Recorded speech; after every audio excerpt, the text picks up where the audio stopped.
Good evening everyone. Myself your English teacher and SST2. Today we are going to start class 10th SST chapter civics. I hope you all have started the studies of the different subjects, English, SST, Science, Maths. So today we are going to start civics chapter 1. That is the name. The chapter name is here power sharing. Okay. अगर आपको कुछ याद है, whatever you have studied in 9th class में एक chapter था democracy. तो democracy में how the power was shared in the different organs of government. So the same thing is there, power sharing. तो अगर आपने 9th में ये चैप्टर अच्छे से स्टडी किया then you would be able to understand the concept. तो ये power sharing क्या है. तो before understanding the concept we have to go through the stories. हमें दो कंट्रीज़ की स्टोरीज हैं, we have to go through them. तो first country is of here Sri Lanka.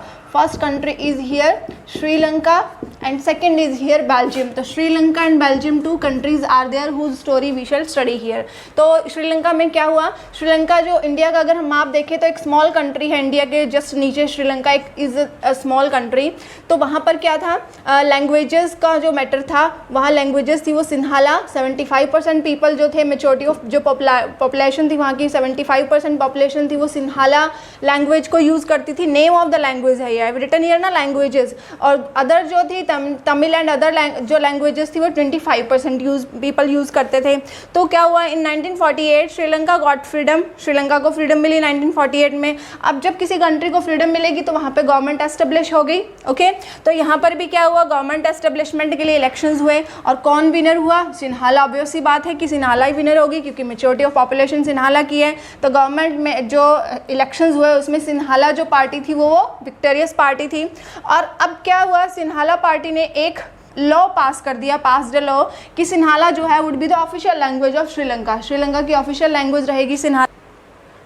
So it was pass that Sinhala would be the official language of Sri Lanka. अच्छा, ये rule हो गया. After that new policies हुई कि सिन्हाला को स्पेशल रिजर्वेशन मिला. सिन्हाला कम्युनिटी के जो लोग थे, जो लैंग्वेज बोलने वाले थे, उनको एक स्पेशल रिजर्वेशन मिलेगा. उसके बाद एक कॉन्स्टिट्यूशन हुआ, एक कॉन्स्टिट्यूशन में एक अमेंडमेंट हुआ, एक संशोधन हुआ, अमेंडमेंट हुआ. क्या हुआ, टू प्रोटेक्ट बुद्धिज्म रिलीजन, की बुद्धिज्म रिलीजन को प्रोटेक्ट किया जाए. और इससे क्या हुआ, तो ये जितना भी कुछ सब था, all the things were in the favour of Sinhala community. So these all the changes were there, all the amendments, new policies और जो भी लॉ पास हुए वो सब किसके फेवर में थे, all were in the support of, in the favor of Sinhala community only. तो इससे क्या होगा, तमिल पीपल को तो डिस्क्रिमिनेशन फील होगा ना, they felt discriminated and humiliated. और उसके बाद उन्होंने क्या किया, दे स्टार्टेड रिवोल्ट. उन्होंने रिवोल्ट करना स्टार्ट कर दिया तमिल पीपल ने. तमिल पीपल क्या चाहते थे, they wanted that Tamil language must be the official language of Sri Lanka. अब तमिल को क्या बनाया जाए, एक ऑफिशियल लैंग्वेज बनाया जाए. उन्हें कुछ पॉलिटिकल राइट्स मिलने चाहिए. उसके बाद वो ये भी डिमांड करने लगे कि उनकी जो कम्युनिटी है उसको एक सेपरेट कंट्री प्रोवाइड करवाई जाए. So these were demands by them. तो जब उनकी डिमांड्स को पूरा नहीं किया गया, when the demands were not covered, then they organised a political organisation. तो तमिल पीपल जो थे, तमिल लैंग्वेज जो बोलने वाली कम्युनिटी के पीपल थे, उन्होंने एक पॉलिटिकल ऑर्गेनाइजेशन को प्रिपेयर किया. तो उसका नेम क्या था, लिबरेशन टाइगर ऑफ तमिल इल्म. तो ये उनकी जो लिबरेशन जो पार्टी थी उसका नाम था लिबरेशन टाइगर ऑफ तमिल इल्म. तो इसका रिजल्ट क्या हुआ, अब वो भी रिवोल्टेड हुए. रिजल्ट क्या होना था, अल्टीमेटली रिजल्ट क्या हुआ, सिविल वॉर हुए जिसमें सिन्हाला और तमिल कम्युनिटी के पीपल में thousands of people were killed. बहुत सारे लोग मारे गए. डिस्ट्रक्शन हुआ कहाँ, श्रीलंका में. श्रीलंका में बहुत सारा डिस्ट्रक्शन हो गया. तो अगर पावर शेयरिंग होता श्रीलंका में, ऑलरेडी इक्वली पावर डिवाइडेड होती सिन्हाला और किसको, तमिल पीपल को, तो ये सब नहीं होता. No civil war would be happen. तो इस तरह का सिविल वॉर नहीं होता, इस तरह का डिस्ट्रक्शन नहीं होता. तो हम फर्स्ट स्टोरी से हम ये गेस कर सकते हैं, we can have the idea that how much importance is of power sharing. Power sharing की इंपॉर्टेंस क्या है. तो एक कंट्री में, एक सोसाइटी में जितनी भी ऑर्गेनाइजेशन है, अगर उनको इक्वल पावर दी जाए, उनको इक्वल डिस्ट्रीब्यूशन ऑफ पावर किया जाए, then there will be no condition of civil war and no destruction, no killing would have ever been happened in Sri Lanka. तो श्रीलंका में ऐसा कभी नहीं होता. Okay, so that's it for Sri Lanka. ये है श्रीलंका की स्टोरी. उसके बाद हम आते हैं बेल्जियम. अब बेल्जियम में क्या हुआ, ये टोटली डिफरेंट है, टोटली जस्ट अपोजिट है इससे. तो बेल्जियम क्या है, एक स्मॉल कंट्री है यूरोप की. यूरोप की एक छोटी सी कंट्री है बेल्जियम. ठीक है. तो बेल्जियम की जो पॉपुलेशन है वो 1 करोड़ है. तो यहाँ पर जो 59% जो पीपल हैं वो डच लैंग्वेज को यूज़ करते हैं. यहाँ भी लैंग्वेज का मैटर था. 40% फ्रेंच लैंग्वेज को यूज़ करने वाले थे और 1% जर्मन लैंग्वेज को यूज़ करने वाले पीपल थे. 59% डच लैंग्वेज वाले, 40% फ्रेंच और 1% जर्मन लैंग्वेज के. तो व्हाट हैपेंड देन, और जबकि जो इसके जस्ट अपोजिट था क्या, कैपिटल सिटी जो थी बेल्जियम की उसका नाम था ब्रुसेल्स. ब्रुसेल्स क्या थी, कैपिटल सिटी का नाम था ब्रुसेल्स, किसकी, बेल्जियम की। तो वहाँ पर जस्ट अपोजिट था, वहाँ पर 80% लोग थे वो फ्रेंच स्पीकिंग थे, यहाँ तो 40% है ना, और यहाँ पर 80% फ्रेंच स्पीकिंग थे और 20% डच थे, मतलब जस्ट अपोजिट थे कि यहाँ डच कम थे और यहाँ डच ज़्यादा थे। तो अब क्या हुआ, 1950 से 60 के बीच में डच और फ्रेंच जो थे वो उनके रिलेशन अच्छे नहीं थे, उनकी केमिस्ट्री अच्छी नहीं थी, ठीक है। आफ्टर दैट व्हाट हैपेंड कि 1970 से 1993 तक कॉन्स्टिट्यूशन में, जो बेल्जियम का कॉन्स्टिट्यूशन था, उसमें 4 टाइम्स अमेंडमेंट किए गए। What were the amendments, I am telling you now. तो what were the amendments that were done by Belgium government. तो कॉन्स्टिट्यूशन में कौन कौन से अमेंडमेंट हुए, उन अमेंडमेंट्स को क्या नेम दिया गया, Belgium model were given name, उनको नेम दिया गया बेल्जियम मॉडल। ये आज भी उतने ही यूजफुल है गवर्नमेंट के लिए।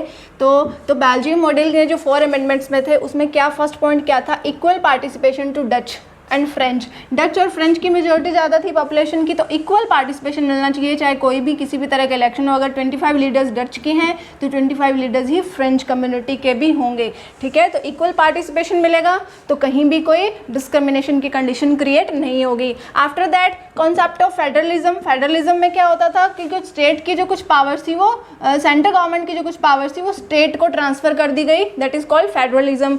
तो सेंट्रल गवर्नमेंट की पावर्स को स्टेट में कुछ हैंड ओवर कर दिया गया। After that number 3 formed a community government. एक कम्युनिटी गवर्नमेंट को फॉर्म किया गया, ठीक है, जैसे कि French community government, Dutch community government और जर्मन कम्युनिटी गवर्नमेंट, ताकि किसी भी कम्युनिटी के मन में किसी भी तरह का ह्यूमिलेशन फील नहीं हो। तो these were the amendments, they were called Belgium model. इनको बेल्जियम मॉडल कहा गया और वो आज भी उतने ही उनके लिए यूजफुल है।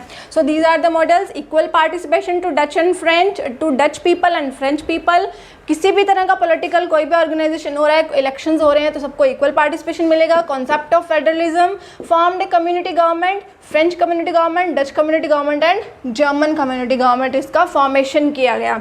तो मुझे तो ये मॉडल बहुत पसंद है, I love this model very much, क्योंकि इसमें सिविल वॉर की कंडीशन क्रिएट नहीं हुई जैसे कि श्रीलंका में हुई थी, because the condition of civil war was there. वहाँ कोई डिस्ट्रक्शन नहीं हुआ, वहाँ पीपल का किलिंग नहीं हुआ, तो बहुत सारे लोग बच गए, वहाँ पीसफुल एनवायरनमेंट बना रहा because of the equal distribution of power का इक्वल डिस्ट्रीब्यूशन रहा जितनी भी वहाँ कम्युनिटीज थी उनके बीच में। तो I think you all have understood the idea of power sharing, कि पावर शेयरिंग क्या है और उसकी इंपॉर्टेंस क्यों है।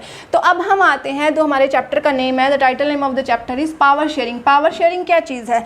तो पावर शेयरिंग है बिना किसी सोशल डिफरेंस के और बिना किसी ह्यूमिलेशन के, एलिनेटेड, किसी को फील करवाए बिना, किसी कम्युनिटी को फील करवाए बिना अगर हम पावर का शेयर करते हैं, पावर को डिस्ट्रीब्यूट किया जाता है, तो उसे हम कहते हैं पावर शेयरिंग। एक अब हम अदर सेंस में कह सकते हैं कि पावर शेयरिंग डेमोक्रेसी का एक दूसरा फॉर्म है, डेमोक्रेसी का एक दूसरा नाम है, क्योंकि पावर शेयरिंग डेमोक्रेसी में भी तो यही होता है ना कि बिना किसी डिस्क्रिमिनेशन के, without any discrimination, without any social differences, power को डिस्ट्रीब्यूट करना, that is called power sharing. तो उसको हम दूसरा नेम क्या दे सकते हैं? Democracy, we can give it the other name, ठीक है। तो विदाउट, सो इसकी डेफिनेशन क्या होगी? Without social differences and without any humiliation और alienated feeling by the other communities, it is called power sharing. तो why desirable, why is the need, why is the importance of power sharing? PS, power sharing की need क्यों है, क्यों हम use करें इसको? तो नंबर 1 नीड है इसकी, टू रेड्यूस कॉन्फ्लिक्ट्स को, किसी भी तरह के झगड़े को, आर्ग्यूमेंट्स को, किसी भी तरह के वॉर को कम करने के लिए, उसको बंद करने के लिए, सोशल ग्रुप्स के बीच में जो भी होते हैं, सोशल ग्रुप्स के डिफरेंसेस को जो डिफरेंसेस क्रिएट होते हैं उनको कम करने के लिए, रिड्यूस करने के लिए, पॉलिटिकल स्टेबिलिटी के लिए। पॉलिटिकल स्टेबिलिटी वहाँ ही रहती है जहाँ पर पावर शेयरिंग का इक्वल डिस्ट्रीब्यूशन होता है, क्योंकि अगर वहाँ वॉर की कंडीशन होगी तो वहाँ पर कभी भी पॉलिटिकल पार्टी है, एक पॉलिटिकल पार्टी स्टेबल होकर वर्क नहीं कर सकती, जैसा कि श्रीलंका में था, ठीक है। तो अब है पावर शेयरिंग जो है, हम कह सकते हैं स्पिरिट ऑफ डेमोक्रेसी है। I have told you now कि डेमोक्रेसी का ही एक दूसरा फॉर्म क्या है? पावर शेयरिंग है, ठीक है। तो पावर शेयरिंग जहाँ नहीं होगी इस कंट्री को हम डेमोक्रेटिक कंट्री नहीं कह सकते whatever we have studied in the 9th standard, ठीक है। अब आ जाइए forms of power sharing. Power sharing के फॉर्म्स क्या क्या हैं, किस तरीके में हो सकता है? हॉरिजेंटल, वर्टिकल और सोशल ग्रुप्स और पॉलिटिकल पार्टीज, ये 4 जो इसके फॉर्म्स हैं, इसमें हम डिवाइड कर सकते हैं हॉरिजेंटल, वर्टिकल, सोशल ग्रुप्स और पॉलिटिकल पार्टीज। हॉरिजेंटल में क्या होते हैं? लेजिस्लेचर, एग्जीक्यूटिव और जुडिशरी। लेजिस्लेचर जो कानून को बनाते हैं, मेकिंग लॉज, जो गवर्नमेंट कानून को बनाती है, एग्जीक्यूटिव जो उसका इम्प्लीमेंटेशन करती है, जो उसको लागू करती है, और जुडिशरी होती है जो जस्टिस देते हैं। अगर हमारे कोई राइट्स को कोई डिस्ट्रॉय करना चाह रहा है, स्पॉइल करना चाह रहा है, तो हम अपनी जो वॉइस है वो रेज कर सकते हैं। तो हॉरिजॉन्टल में क्या आएगा, लेजिस्लेचर, एग्जीक्यूटिव और जुडिशरी। उसके बाद आती है वर्टिकल। वर्टिकल में क्या है, फेडरलिज्म है, सेंटर की कुछ पावर्स को स्टेट गवर्नमेंट तक हैंड ओवर करना, दैट इज कॉल्ड वर्टिकल। उसके बाद आ जाता है नंबर 3 पे सोशल ग्रुप्स। सोशल ग्रुप्स में क्या होगा, रिजर्व जो सीट्स होती हैं माइनॉरिटीज़ के लिए। इंडिया में भी ऐसे ही है कि माइनॉरिटीज़ जो हैं, जो माइनॉरिटीज़ जो कम्युनिटी है, जो कम्युनिटी सबसे कम है इंडिया में, जिसकी पॉपुलेशन सबसे कम है, उनके लिए सीट्स रिजर्व होती हैं, ताकि वो लोग ऐसे फील नहीं करें कि अगर हमारी पॉपुलेशन कम है तो हमारी कोई वैल्यू नहीं है उस कंट्री में। तो माइनॉरिटीज़ कौन होते हैं, जिस कम्युनिटी की जो पॉपुलेशन है वो थोड़ी कम होती है, अदर कम्युनिटीज से सबसे कम होती है। वी कैन से दैट जो सबसे कम पॉपुलेशन की जो कम्युनिटी होती है उसे माइनॉरिटीज़ कहते हैं हम। उसके बाद है सोशल ग्रुप्स के लिए political parties, groups, unions. Number 4 पे आ जाइए पॉलिटिकल पार्टीज, ग्रुप्स और यूनियंस, जैसे कि farmer unions, worker union, political parties, different जो ग्रुप्स होते हैं। तो सबके पास पावर शेयरिंग का जो इम्पोर्टेंस है, सबके पास ये राइट है पावर शेयरिंग का। अगर उनके किसी भी राइट का स्पॉइल होता है, डिस्ट्रक्शन होता है, they can raise their hands too. So these are the forms of power sharing, horizontal, vertical, social groups and political parties और unions. We can say farmer union, worker union. आपको पता है कि हर department की अपनी अपनी, इवन यहाँ तक कि जो प्राइवेट इंस्टीट्यूशन है, प्राइवेट स्कूल्स हैं, उनकी भी अपनी यूनियन है। तो हर एक डिपार्टमेंट की अपनी यूनियन है। अगर उनके राइट्स को कुछ भी प्रॉब्लम क्रिएट होती है, then they can also raise their voice. So these are the forms. That is the detailed summarization of the chapter power sharing of 10th class. तो हमने पहले क्या स्टडी किया, we have studied the two stories of countries, Sri Lanka और Belgium की हमने story को किया, उसको डिटेल में एक्सप्लेनेशन हमने उसको रिकवर किया। उसके बाद हम आते हैं, फिर हमने इसको डिफरेंस को समझा कि पावर शेयरिंग अगर नहीं हो तो क्या क्या डिस्ट्रक्शन होते हैं और क्या प्रॉब्लम्स क्रिएट हो सकती हैं। फिर हम लोग आए मीनिंग्स पे। What is the meaning of power sharing, power sharing का मतलब क्या है।